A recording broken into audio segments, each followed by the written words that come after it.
have reached Red Steele's Collector Review. I'm your man, Red Steele, and today I'll be reviewing from G.I. Joe Classified Series, CoverGirl.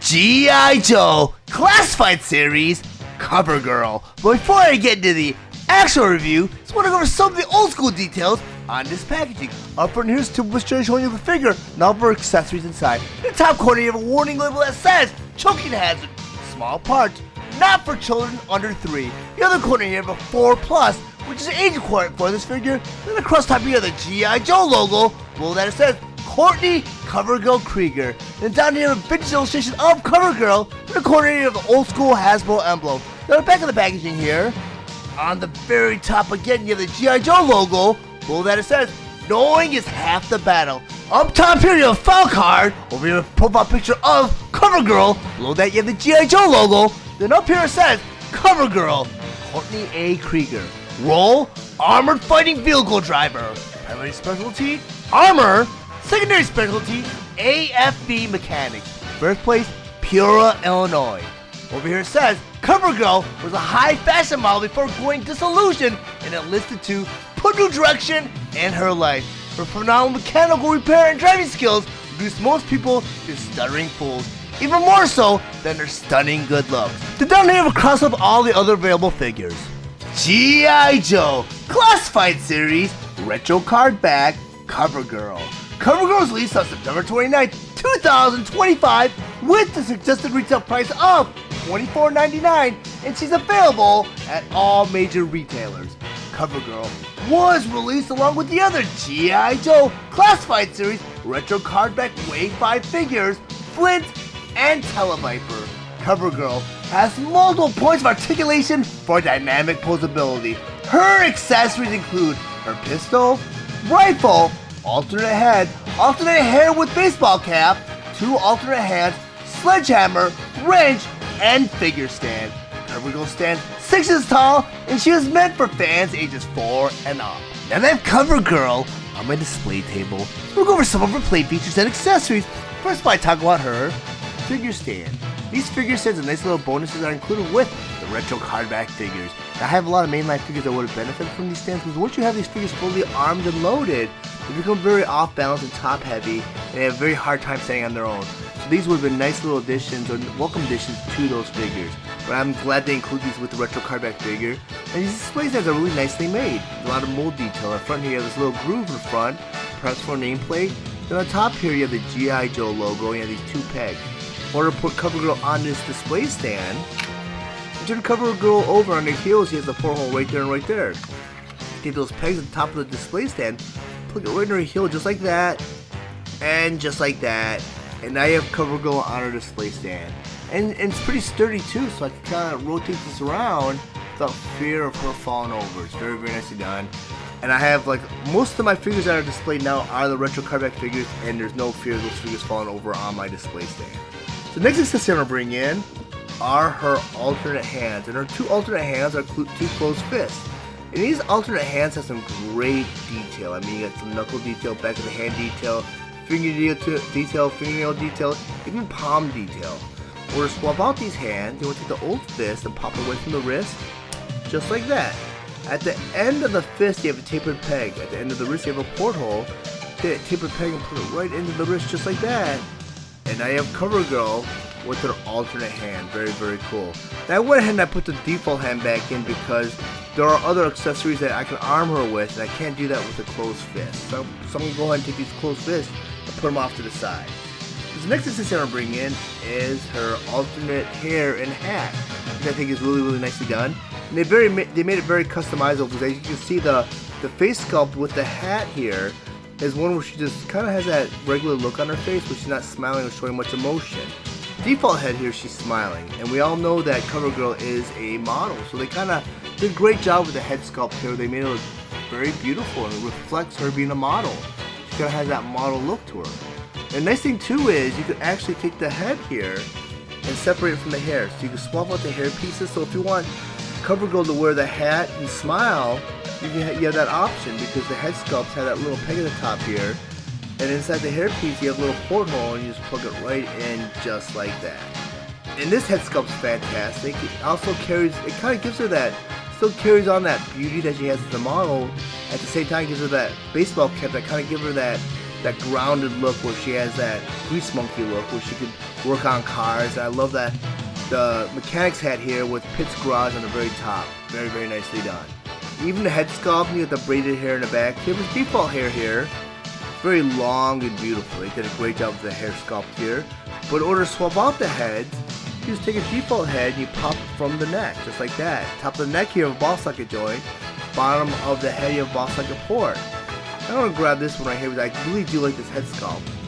I'm going to plug her head right into the top of the ball socket joint, just like that. It takes a little bit of force to get it in there, and it pops right into place just like that. And now I have CoverGirl with her new head. Very, very nicely done. So I'm going to take her default head, and like I said earlier, you can separate that. You can just make it so customizable, which I think is very, very nice.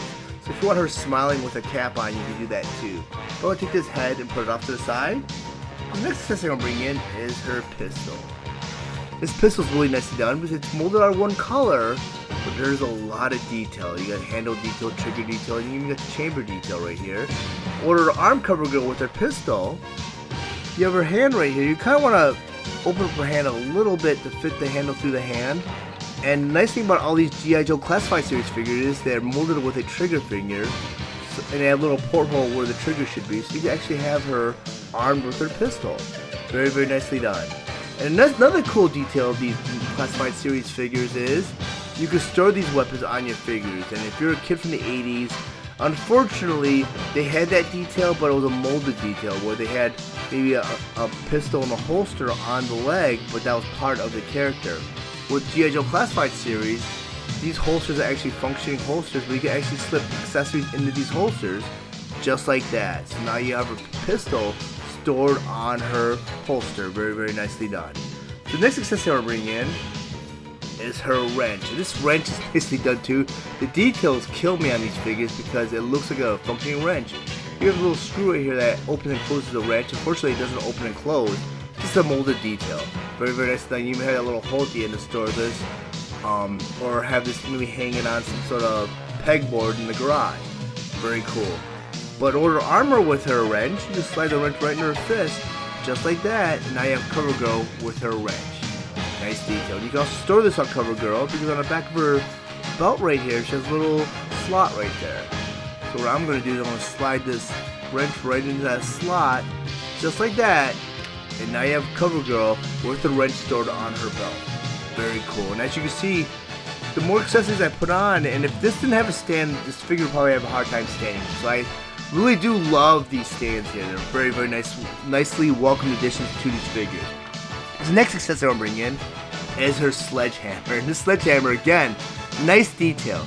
The top here, the hammer part of the detail, or the head part of the detail here, is actually, I think it's a molded detail where it's molded out of silver plastic, where it has that metallic luster. And you have a little bit of you have little notches and scratches in there to kind of give it that used look. You get handle detail, which I think is really nice. You get the wood right here, and you get this black part right there, handle detail. In order arm CoverGirl with her sledgehammer, you just slide it right into her fist. Just like that. Or actually, I'm going to put it in her other fist, because that fist, I'm probably going to arm her with her next accessory, which is her rifle. And this rifle is, again, done real nicely. A lot of good detail. You got a lot of mold detail here, and you got some paint detail where it's 3 different colors. You got the black detail, the metallic silver detail, and you got the green detail right there. Very, very nicely done. Nicely sculpted. Order arm CoverGirl with the rifle. Same way you did the pistol. You just slide the handle right into the fist. And you have the trigger finger that you can fit right into that little porthole just like that. And now you have CoverGirl armed with her rifle. I want to take the sledgehammer and put it off to the side because it's kind of hard to have your figure arm themselves with this rifle with one hand. So I'm going to probably customize it later on where she's kind of propping up her rifle with her other hand, kind of like that. So these figures have so many points of articulation, you can make these poses so dynamic. And I'll probably have displayed just like that.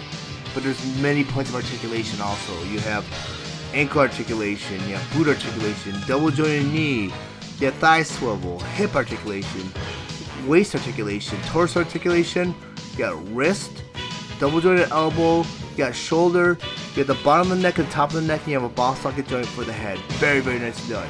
This figure is fantastic. I mean, if you look at the detail, even with the boot detail, it has that texture where it kind of has that leathery look.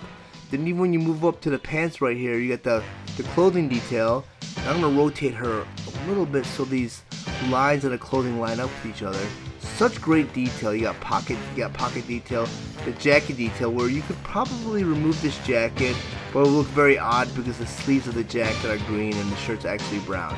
Now if they painted the shirt green, you could actually remove this vest and have it with a vest and without a vest. But it's such a nicely done figure. I mean, even with the face sculpt, the hair sculpt, the hat, everything about this figure is great.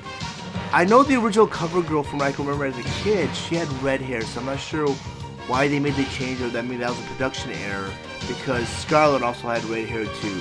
But they did a great job with CoverGirl, and I do love this edition of CoverGirl. But if you guys found any of the information and interview valuable, please like and share this video. Also, if you really enjoy my content, please subscribe to my channel, and while you're there, click the bell to be notified of any future videos. I want to thank you guys for watching Red Steele's Toy Collector Review. I'll check you guys out next time.